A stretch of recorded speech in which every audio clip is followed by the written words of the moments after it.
Mateo 11:1, 2 at 6. Ngayon ang pananampalataya ay ang katiyakan sa mga bagay na inaasahan, ang paninindigan sa mga bagay na hindi nakikita.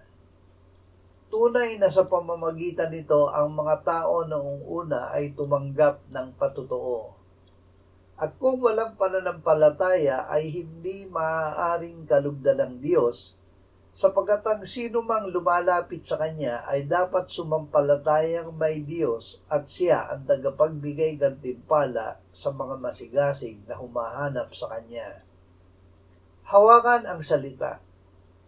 Kung ang ating pananampalataya ay nakahawak sa salita ng Diyos, makatitiyak tayo na mangyayari ang mga bagay na ating inaasahan at mapaninindigan natin na tinanggap na natin ang ating ipinanalangin kahit hindi pa natin nakikita.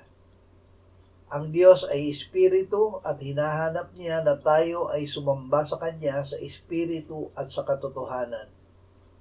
Magagawa natin ito kahit hindi natin nakikita ang Diyos kung ang ating pananampalataya ay nakabatay sa Kanyang salita.